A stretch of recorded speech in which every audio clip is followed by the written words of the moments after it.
वट सावित्री व्रत। यह व्रत सुहागिनी महिलाओं द्वारा किया जाता है। इस व्रत के करने से पति की लंबी आयु तो होती ही है और मनचाहा वर भी प्राप्त होता है और स्वस्थ संतान की भी प्राप्ति होती है। यह व्रत सच्चे प्यार का प्रतीक है।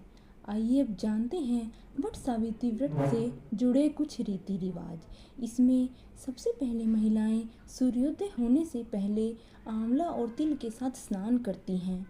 उसके बाद महिलाएं हार श्रृंगार करके तैयार होती हैं, चूड़ियाँ पहनती हैं, मेहंदी लगाती हैं और 16 श्रृंगार करती हैं।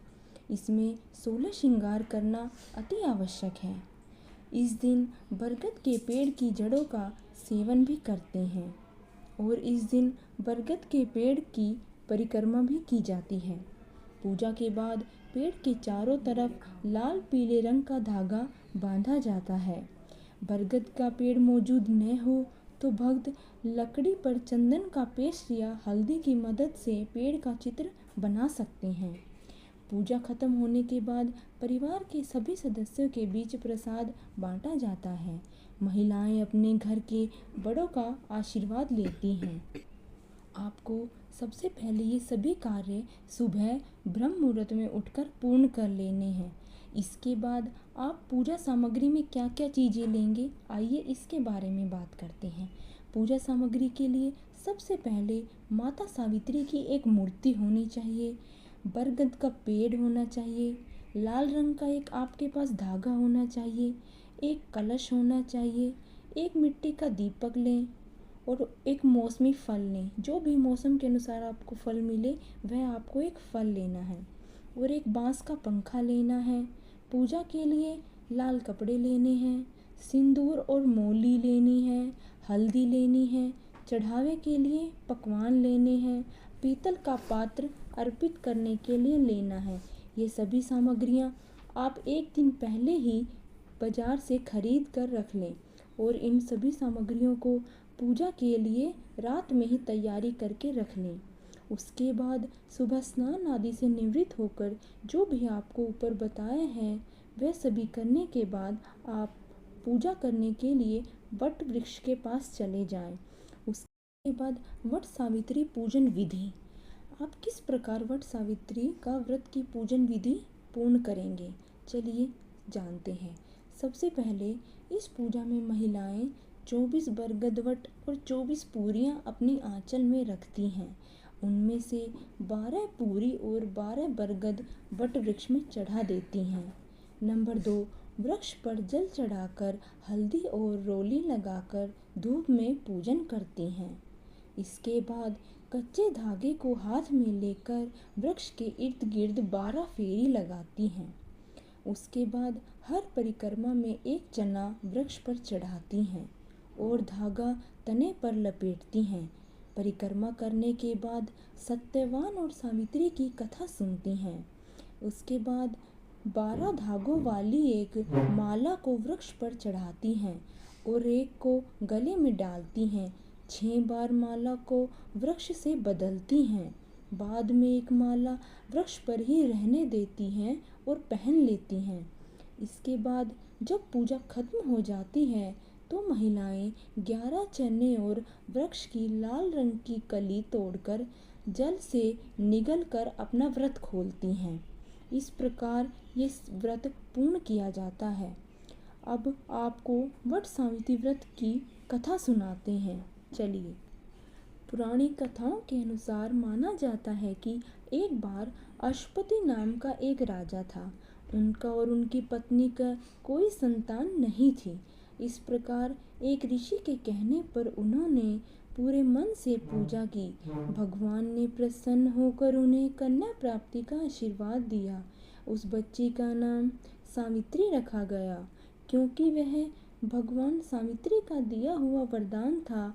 बहुत लंबे समय से राजा अपनी बेटी के लिए एक वर खोजने में असफल रहा, इसीलिए उसने सावित्री को अपने जीवन साथी ढूंढने के लिए कहा। उसने राजा घुमसेन के पुत्र सत्यवान को पाया।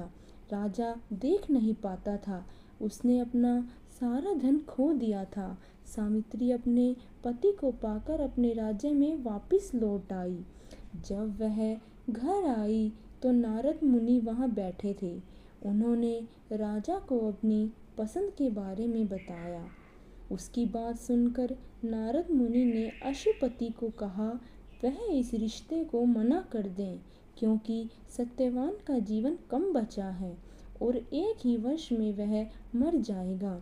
राजा अशुपति ने सावित्री को उसके लिए किसी और वर को खोजने के लिए कहा, लेकिन सावित्री ने इनकार कर दिया और कहा कि वह सिर्फ सत्यवान से ही शादी करेंगी। और दोनों का विवाह हो गया और वह एक बंधन में बंध गए। 1 साल बाद सत्यवान की मृत्यु का समय आने वाला था।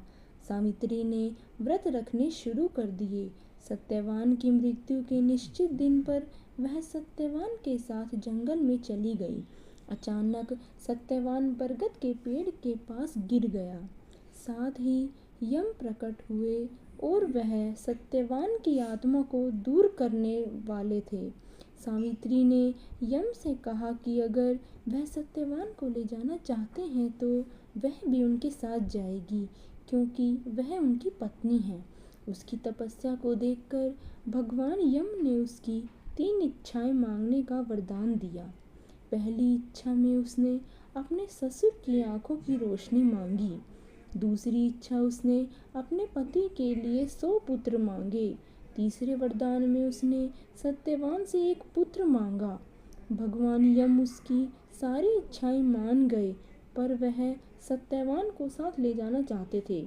सावित्री ने यह कहकर रोक दिया कि पति के बिना बेटा पैदा करना संभव नहीं है। भगवान यम अपने शब्दों में फंस गए।